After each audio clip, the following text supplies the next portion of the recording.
Well, good evening, everybody. Welcome once again to the Entrepreneur Power Hour. Chris Peters here. And tonight's video I wanted to shoot in my house because it's too cold outside and it's starting to get dark. I was going to go out and actually film in a new location tonight, but very stormy weather out there right now, so I'm shooting in my kitchen.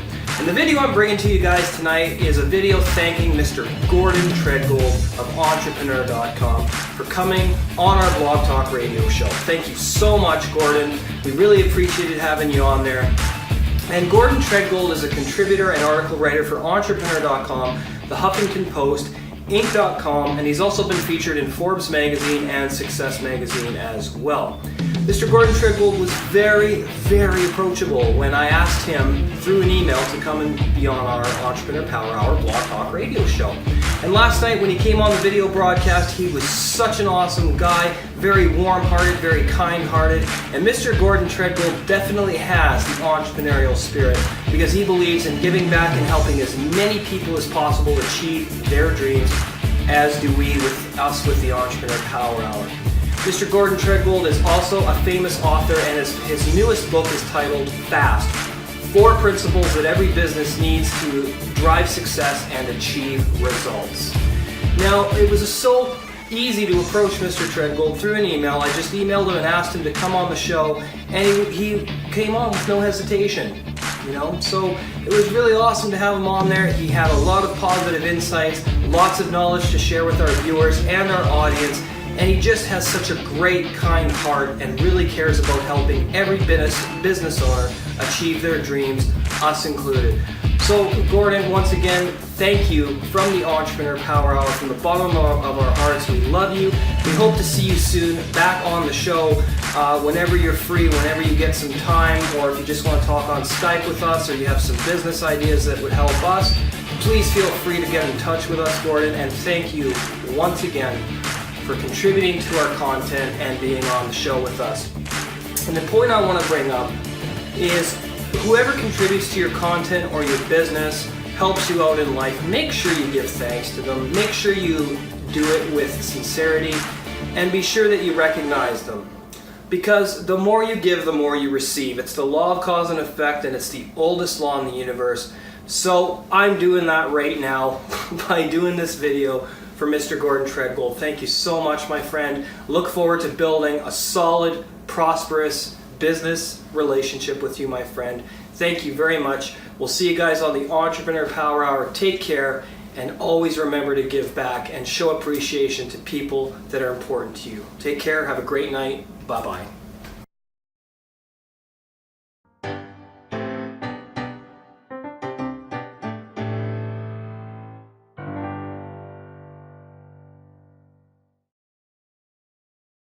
You are an expert in coaching people through obstacles. And obstacles, I almost liken them to a journey because you're on a journey and all of a sudden they appear. Mm-hmm. So how do you coach people through those obstacles? What is the first step in getting past them? So the first thing I do about coaching, because the challenge with obstacles is if you lack belief or a real desire to do it, an obstacle is an excuse to just quit. That's good. So, I haven't heard that before.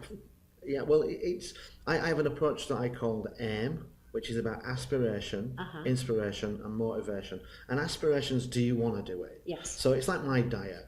I don't really want to do it. So as soon as I get to a point where there's no salad in the fridge and there's just that burger, what do? Yeah, I'm going to quit, and yes. I'm going to quit and go. So the first thing you need to do is to make sure that the goal that they want to achieve, they're really passionate about and aligned with. Because when they do that, they'll climb over a lot of the smaller obstacles themselves. Then the second thing we need to do, so that's aspiration, that's the desire to do it.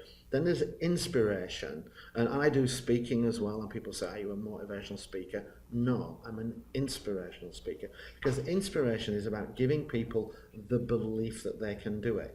And you do that by creating a plan that they can believe in. So when I mentioned before, I ran a marathon at 52, and my 2 best friends said, you're too fat, you're too old, you're too unfit. And when I explained them my simple plan of you run for 15 minutes a day, week 1, you add 5 minutes, the following week you run for 20 minutes, and then the next week you run for 25, and the next week you run for 25, and after 26 weeks you run for 4 hours, now you can do a marathon. You took baby steps towards Correct. it, right? And they looked at me and they said, we'll do it with you.